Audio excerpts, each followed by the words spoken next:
In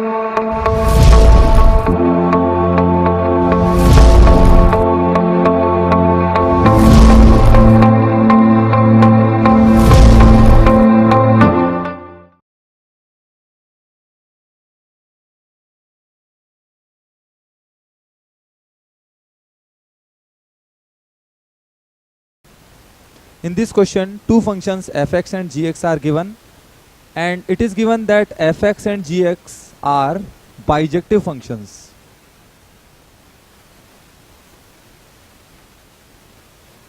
Bijective means fx and gx both are injective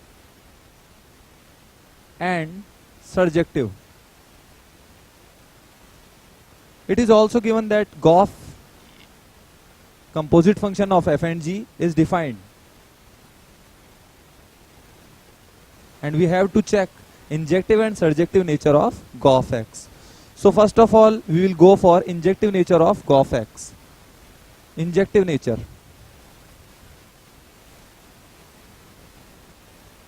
Let capital D is domain of Goff x, and let x1 x2 belongs to capital D. If we take Goff x1 equal to Goff x2, then we can write gfx1 equal to gfx2. It implies that fx1 equal fx2, since g is injective, and we can write again x1 equal x2 as f is injective also. So clearly, if we have taken D as domain of Goff x and we have taken two elements x1 and x2 belongs to D, then Goff x1 equal to Goff x2 gives us a result x1 equal to x2. It means Goff x1 equated to Goff x2 only when x1 equated to x2. It gives us Goff x is injective. So clearly, when f and g both are injective, then Goff x must, whenever defined, Goff x must be injective. Now we'll go for surjective nature.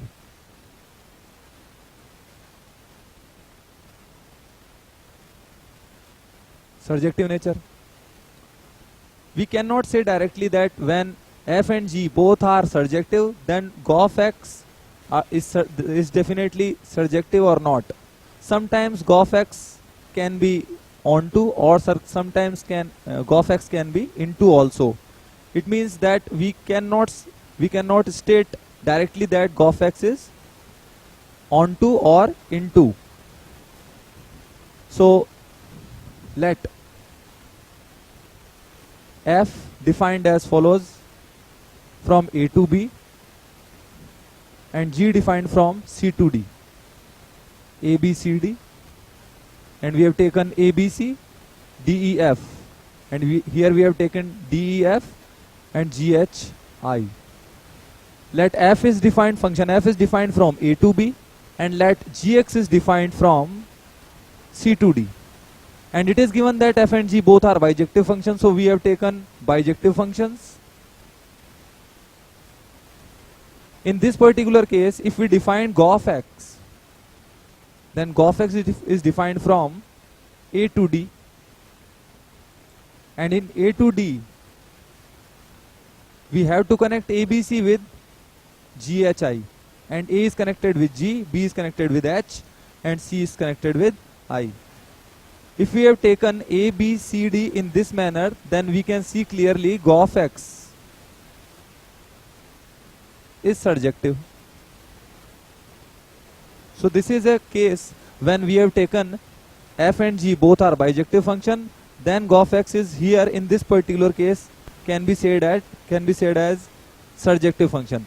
But now we take some other case, or we define Goff x in some other manner, like if we take A, B, C, D in some different manner, A, B, C, D. In A, B, C, D, E, F, D, E, F, G, H, I, J, K. If we take A, B, C A, B, C, D sets in this manner, then F is defined from A to B, G is defined from C to D, A, B, C connected with D, E, F, and D, E, F, G connected with H, I, J, K.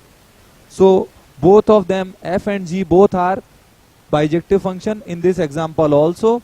Now we define GOF X from A to D.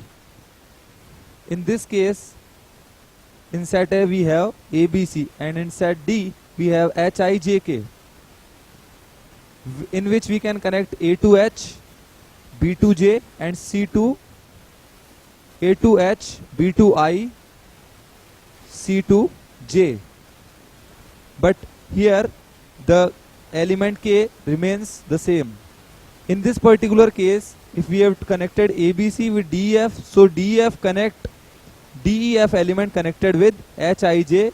But if we define GOF X in this particular case, we can see clearly that in this particular case GOF X is becoming into function. Here GOF X is into function. We can conclude that although we are taken F and G both are surjective, but sometimes GOF X is surjective and sometimes GOF X is not surjective. So we cannot comment on surjectivity of GOF X. We can comment only that if F and G both are bijective function, then definitely GOF X is injective, but we cannot comment on the surjective nature of GOF X. And that's the required answer. The required answer is injective. We cannot comment on surjectivity of GOF X, although F and G are both given bijective function.